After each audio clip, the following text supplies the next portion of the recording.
സർഗ സാഹിതി വേദി എന്ന കൂട്ടായ്മ ഞാൻ മനസ്സിലാക്കുന്നത്. നിങ്ങളുടെ ഈ സംരംഭത്തിന് സകല ഭാവുകങ്ങളും ഞാൻ നേർന്നു. ഇനി നിങ്ങളുടെ ആവശ്യത്തിന് വേണ്ടി ഒരു ചെറിയ കവിതയുടെ പേര് വരം എന്നാണ്. വരം എന്ന കവിത എഴുതാൻ എന്നെ പ്രേരിപ്പിച്ചത് എന്താണ് എന്ന് ചോദിച്ചാൽ, മാതാപിതാ ഗുരു ദൈവം ഭാരതീയ ദർശനം, ആ മൊഴിമുത്തുകളെ പുത്തൻ തലമുറ പാടേ തള്ളിക്കളയും.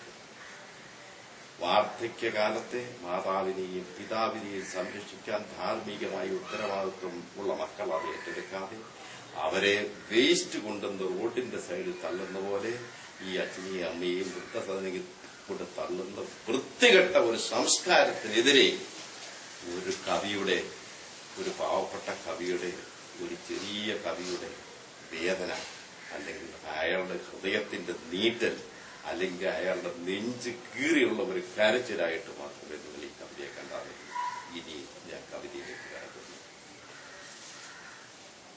പനിനീരു പെയ്യുന്ന രാവായിരുന്നു, പനിമതി പാൽ പുഞ്ചിരി തൂകി നിന്നു, ശ്രുതി മീട്ടി മെല്ലെ മുളങ്കാടു വീണ്ടും, അതു കേട്ടൊരാ പാടി പാടാൻ തുടങ്ങി.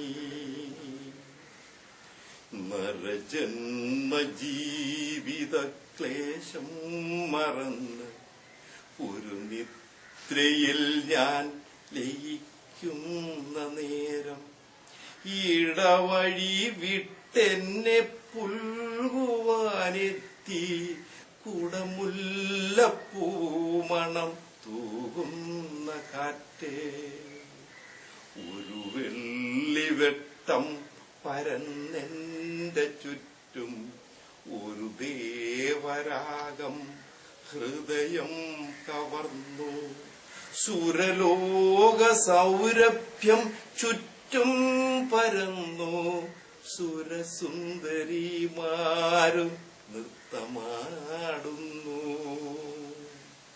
ഒരു ദിവ്യരൂപം തെളിഞ്ഞെന്റെ മുന്നിൽ, നിരുപമ സൗന്ദര്യം മണ്ണിൽ നിറഞ്ഞു, അതിശ്രേഷ്ഠ വിഗ്രഹം കൺകുളിർ കണ്ടു, അതു ദൈവം മറ്റാരുമല്ലായിരുന്നു. അതിശ്രേഷ്ഠ വിഗ്രഹം കൺകുളിർ കണ്ടു, അതു ദൈവം മറ്റാരുമല്ലായിരുന്നു.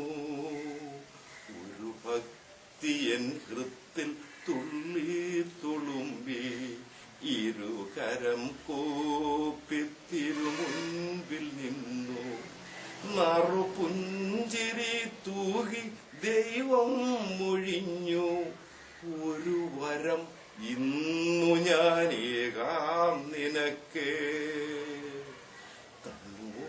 തന്വാകരോമാഞ്ചം പൂത്തുവിരിഞ്ഞു, മനമൊരു ഉല്ലാസ കല്ലോലിനിയായി,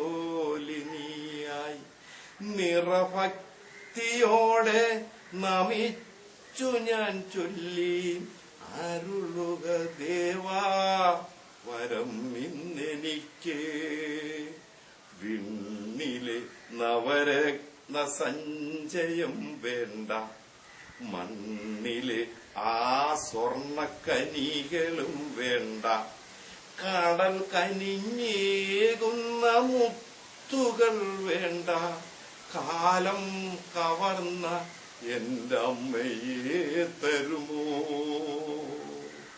വിണ്ണിലെ നവരത്ന സഞ്ചയം വേണ്ട, മണ്ണിലെ ആ സ്വർണ്ണക്കനികളും വേണ്ട, കടൽ കനിഞ്ഞേകുന്ന മുത്തുകൾ വേണ്ട, കാലം കവർന്ന എന്റെ അമ്മയെ തരുമോ. ആ സ്നേഹസാഗരത്തിരയിൽ നീരാടാൻ ആ മാതൃവാത്സല്യ പീയൂഷന്നുകരാൻ കാരുണ്യക്കടലെ എന്റെ അമ്മയേകൂ അതുമതി ദേവാ മറ്റൊന്നുമേ വേണ്ട.